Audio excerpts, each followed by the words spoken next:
Shakshuka is a standard North African dish eaten in Morocco, Algeria, Tunisia, Libya, Egypt. You get the point. It is made of eggs cooked in a highly seasoned tomato sauce. Shakshuka comes from the word shakshek, which means shake or jiggle in North African Arabic. It refers to the action of mixing all the ingredients together in order to prepare this delicious cooking sauce. Shakshuka is also eaten in the Middle East and even in Turkey. The Turkish call their version of shakshuka menemen. Today, shakshuka is enjoyed all over the world. A distant relative of shakshuka is the Mexican huevos rancheros, which also includes eggs, tomato sauce, spices, and flatbread tortilla. The ideal shakshuka should look like this. The question is, am I capable of making this delicious meal?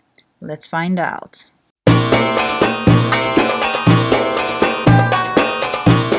First, I lay the ingredients on the table to get prepared. The ingredients include olive oil, garlic, 1 bell pepper, half an onion, cumin, flatbread, 3 eggs, 1 can of tomato puree, parsley, and 2 tablespoons of tomato paste.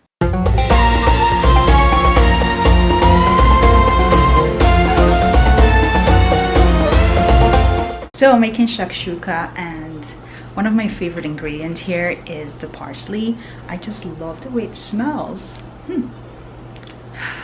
It's heavenly. We're done with the preparation, and now we're gonna start cooking. Let's go.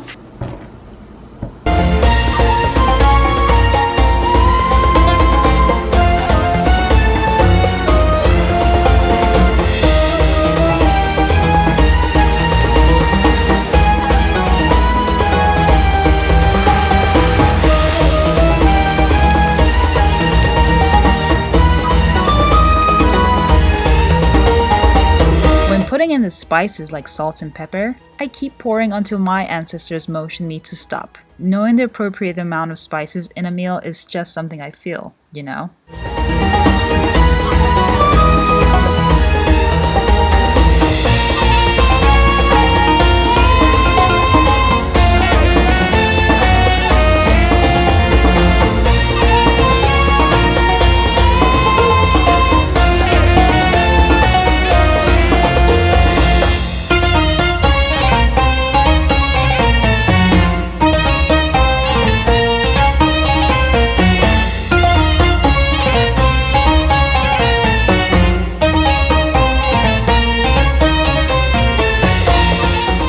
This is Karima from Hijabi Globetrotter, bringing the world to your kitchen. And that, my friends, is how you make shakshuka. If you like what you see, you can click on the link down below for the recipe. I must warn you though, I'm a storyteller, not a chef, so click at your own risk. What are your thoughts? Let me know in the comment section down below. Thank you for watching. Hasta luego!